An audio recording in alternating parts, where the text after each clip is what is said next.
साथियों, आजादी के बाद एक ऐसा भी दौर आया जब देश के पास पेट भरने को भी पर्याप्त अन्न नहीं था।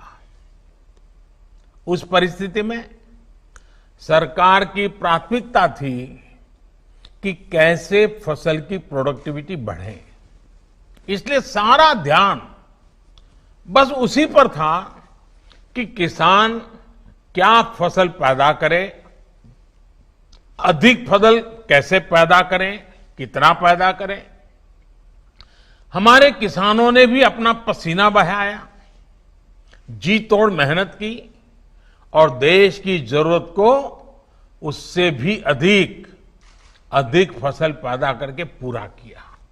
लेकिन प्रोडक्टिविटी की इस चिंता में सरकारों का, नीतियों का ध्यान किसान की प्रॉफिटेबिलिटी पर गया ही नहीं।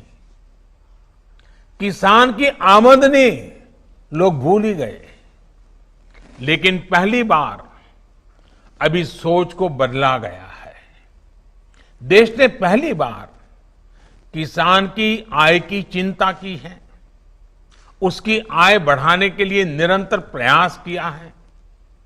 चाहे वो एमएसपी को लागू करने, एमएसपी को बढ़ाने का फैसला हो, यूरिया की नीम कोटिंग हो, बेहतर फसल बीमा हो, सरकार ने किसानों की हर छोटी छोटी दिक्कतों को दूर करने का प्रयास किया है। पीएम किसान सम्मान निधि योजना से किसानों को छोटे छोटे खर्चे के लिए दूसरों के पास जाने की मजबूरी से मुक्ति दिलाई है। इस योजना के तहत 1 लाख करोड़ रुपए सीधे किसानों के बैंक खातों में ट्रांसफर किए जा चुके हैं।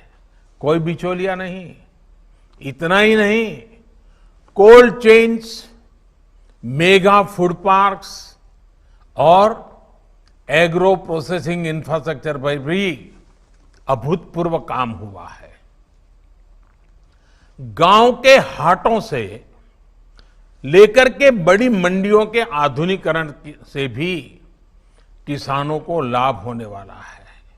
साथियों, बाला साहब विखे पाटिल जी कहते थे, शेती निसर्गाधारित केली जात होती, हे ज्ञान आज सांभाळून ठेवलं पाहिजे, तसेच नव्या आणि जुनाच्या मेळ तळी घातला पाहिजे। यानी पहले के समय खेतीबाड़ी प्राकृतिक स्थितियों को ध्यान में रखते हुए की जाती थी। पहले के उस ज्ञान को हमें संरक्षित रखना चाहिए। कृषि में नए और पुराने तौर तरीकों का मेल करना बहुत जरूरी है।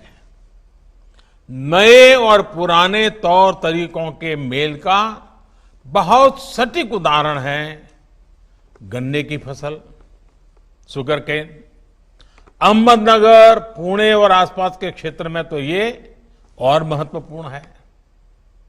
अब गन्ने से चीनी के साथ साथ इथेनॉल निकालने के लिए भी उद्योग लगाए जा रहे हैं।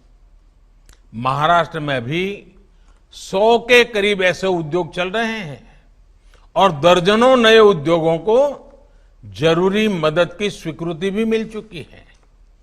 जैसे जैसे पेट्रोल में इथेनॉल की ब्लेंडिंग की क्षमता बढ़ेगी, वैसे वैसे तेल का जो पैसा बाहर जा रहा है वो किसानों की जेब में आया करेगा।